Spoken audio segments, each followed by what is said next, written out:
Hello and welcome back. In today's video, I'll be talking about three ETFs which I believe represent a really good opportunity to start a position, or if you already hold those ETFs, it is a good time to add more of them. All of them have different levels of risks, but at the same time, in the long term, they could all end up being really good value investments. So, without any further delay, let's get started. The first and the easiest ETF to choose on this list is YTSL, which is the Tesla Yield Shares ETF from Purpose Investments. I have already made a couple of videos highlighting the pros and cons of this ETF. If you haven't seen those videos yet, do check them out. Hence, in this video, I am simply going to highlight why this is a good time to start a position in this ETF. Tesla is the only underlying holding of this ETF, and so far this year, Tesla stock is down almost 30%. In addition, this ETF holds Tesla with a leverage of 25%. So, the yield shares ETF has actually suffered a capital loss of almost 37% this year. At the same time, we must also remember that Tesla is a major company on the US market, and it is the only company that is making profits selling electric vehicles. Almost all other companies are selling EVs at a loss. In addition, there is the probability that Tesla could add more revenue streams and generate more profit in the future. These revenue streams include robotaxi, humanoid robots, as well as FSD or full self driving licensing to other car makers. The recent downward momentum in Tesla stock has been mainly fueled by their poor performance in terms of its car deliveries in the last two quarters. A number of factors were responsible for causing the decline in Tesla's delivery numbers. First, there was the case of an attack on Tesla's factory in Germany, where a bunch of environment activists caused severe damages, forcing Tesla to halt production for a period of time. In addition, the updates made to Tesla Model 3 required certain changes to be made to the production lines. And again, Tesla failed to ramp up these changes in the required time period. Last but not the least, Tesla's factory in China has also seen a decline in sales, partly because of a number of EV companies flooding the Chinese market, including BYD and even Xiaomi, the phone maker. It is important to note that these companies are either partly or wholly backed by the Chinese government, which means they have a very good financial backing and could afford to sell EVs at a loss by pricing them lower, something that Tesla cannot afford to do. So the decline in China is partly because of that. All of this sounds pretty bleak, but we must understand that Tesla is also working towards adding more revenue streams to its underlying. If they manage to do that, then the future, maybe just a few quarters from now, we might see that Tesla has not only managed to recover its profit margins, but might go beyond what anyone expected. But in either case, at its current price, it seems to be a pretty good value proposition. It is quite unlikely that Tesla could lose any more market share from here on, and so any further decline in Tesla's stock price also seems quite unlikely, although it could still happen. What this means is that if you're holding YTSL at its current price and based on its most recent dividend payout, we could be receiving somewhere around 24% annual yield.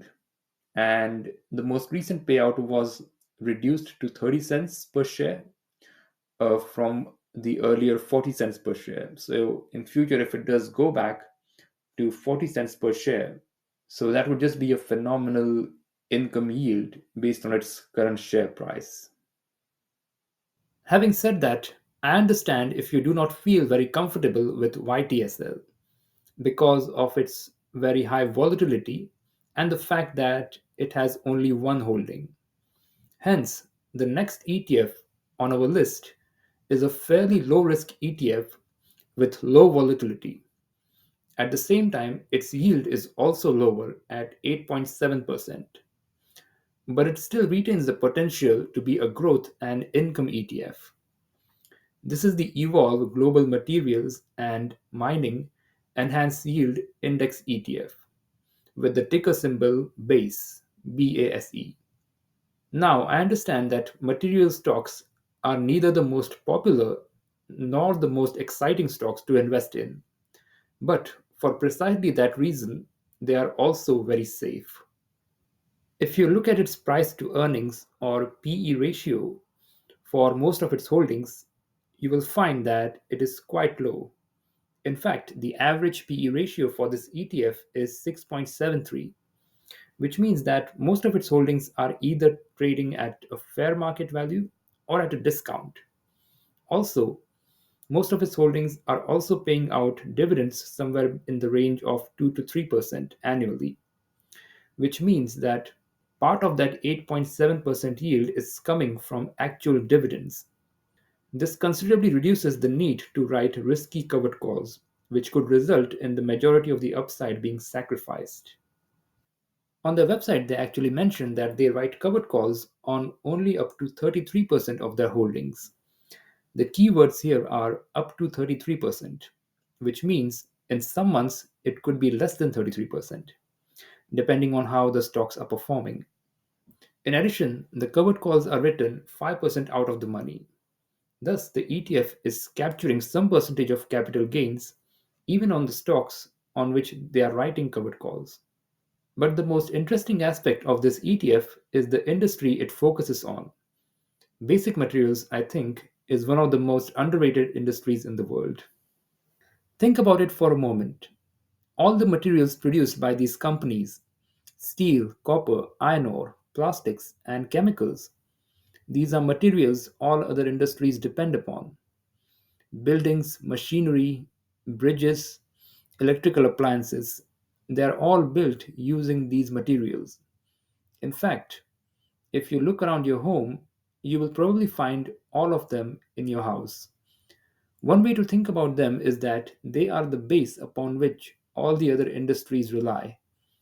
Hence, quite aptly, it has the ticker symbol base.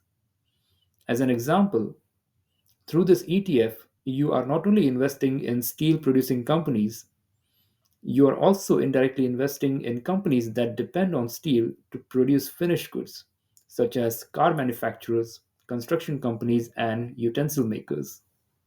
Last but not the least, this ETF has a history of increasing its dividends, and it has also provided respectable capital gains since its inception. I couldn't really think of any major downside of this ETF other than the fact that it has relatively low yield compared to other ETFs mentioned in this video.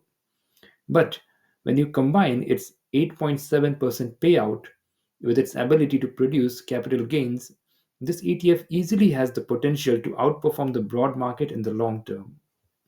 The last ETF of this video has the ticker symbol QQQY, not the one from Defiance, which trades on the US market, but the one from Evolve, which trades on the Canadian market. It is the Evolve Nasdaq Technology Enhanced Yield Index Fund. I only recently came across this ETF. Basically, when I found out about the base ETF, I was curious to find out what other ETFs Evolve offers. Going through the list of their ETFs, I came across QQQY and it honestly impressed me. Now, there are lots of Nasdaq 100 covered call ETFs on the market, but in my opinion, this is easily the best one for Canadian investors. The covered call writing strategy for this ETF is similar to that of base ETF. In terms of moneyness, the options are written approximately 5% out of the money. However, in terms of total portfolio, they are writing options on up to 50% of the holdings. Again, it's important to note that 50% is the upper limit. So it is possible that options may be written on less than 50% of the holdings, depending on how the stocks are performing in a given month. This is reflected in the capital gains of this ETF. Since its inception back in October 2023, This ETF has returned capital gains of 20.33%. If we include the total income it has paid out since inception, the total return would be 26.82%.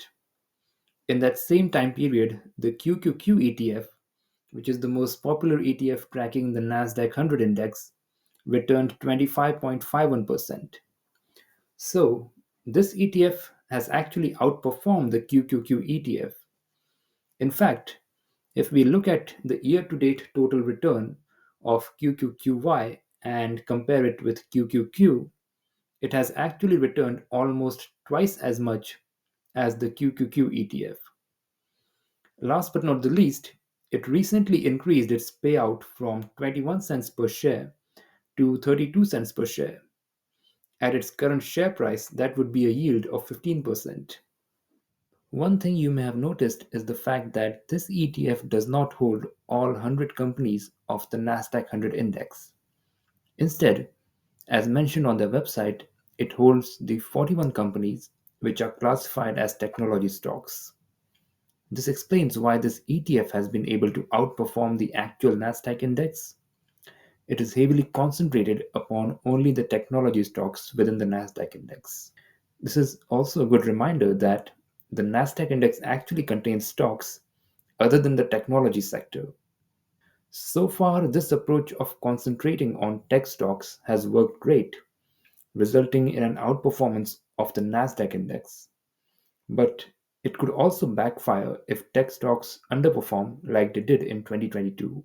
So, that is an important risk we need to consider before investing in this ETF. Even though it has the name Nasdaq, it is not exactly an index based ETF. And with that, we come to the end of today's video. Let me know in the comment section if you already hold any of these ETFs. As always, all the information provided in this video is my opinion based on my research. Make sure to do your own due diligence before making any investment decisions. If you found some value in this video, don't forget to like, share, and subscribe. Thanks for watching, and I will see you guys in the next one.